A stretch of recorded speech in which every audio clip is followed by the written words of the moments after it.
Yo, what's good everyone? I dropped a find-on guide a few days ago and promised to look at the 4 units getting buffed in 3.4, so here we are. There's Blade, Jingliu, Kafka and Silver Wolf. We'll go in alphabetical order, looking at changes to their kits, how these changes affect their teams, and if they're any good now. Starting with Blade, 300k might be reachable for him depending on your accounts, but he's in a better state after the buffs either way. Quick recap of what he does right now: press his skill to enhance his basic attacks, they deal more damage and drain a little bit of his HP. Every time he loses HP, and this can be from himself, teammates, enemies or whatever, he gets a stack. When he has 5 stacks, he deals an AoE follow-up attack. His ult sets his HP to 50% and he deals a big chunk of AoE damage. So, what are the buffs or changes? A lot of his kit is currently split scaling. This means his damage scales off his attack and his HP. In 3.4, it'll just be his HP which works out slightly better, but we'll see how the numbers look at the end of the beta. Using his skill also increases his chance of getting hit by enemies. This'll help him generate stacks quicker. The biggest thing here though is that his bonus trace also gives him 15 energy when he does a follow-up attack. As of right now, he's using his ult every 3 turns. After the buff, it'll be more likely every 2 turns, you just need to get hit a few more times. The aggro addition to his skill will help with that.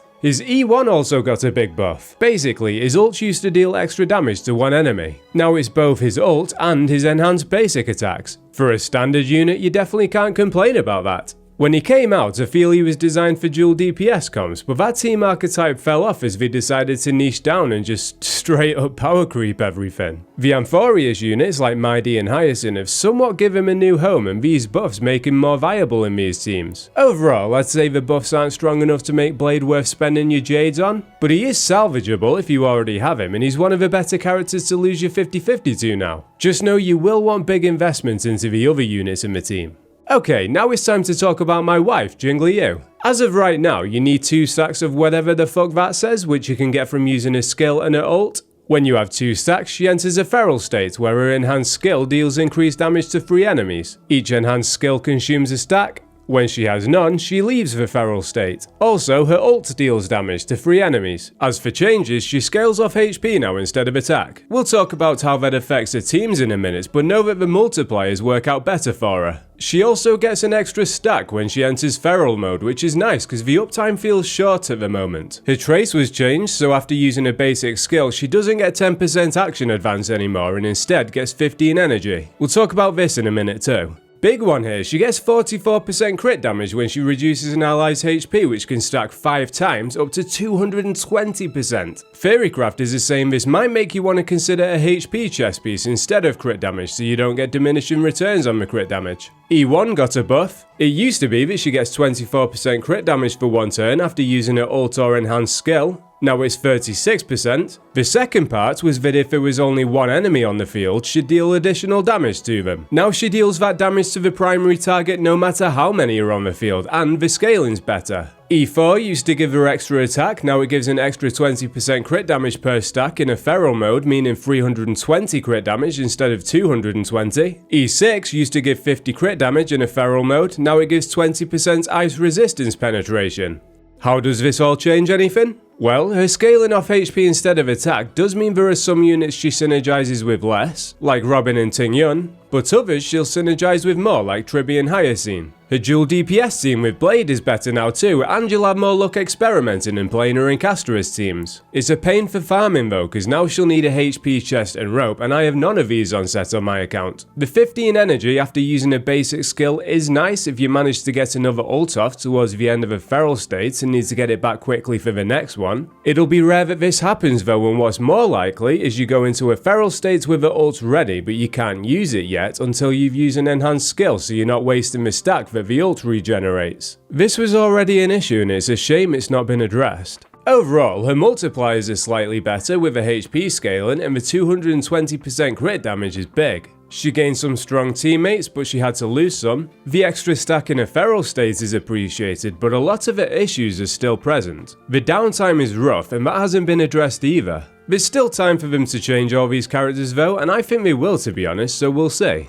On to Kafka, the Queen of Dots, arguably the worst team archetype in the game. Long story short, she's a dot trigger. Short story long, her skill deals blast damage and triggers dots currently on the primary enemy. Her ult deals damage with a chance to shock all enemies and will trigger all dots currently on all enemies. She also triggers a lightning follow-up attack after teammates use a basic attack with a chance to apply shock for 2 turns. How about in 3.4? Her skill triggers all dots on all enemies instead of just the primary target. Her ult triggers dot damage on all enemies equal to 120% of the dot's original damage. It used to be 100%. The follow-up attack can be triggered by any attack, not just basic attacks, and can also be triggered twice instead of just once. After using ult, the follow-up attack will get another use and can trigger dots on the enemy for up to 80% of their original damage. She also increases allies' dot damage by 75% if her effect hit rate is 75% or higher, which is big. For Eidolons, her E1 used to increase the dots received by the target by 30% after triggering the follow-up attack.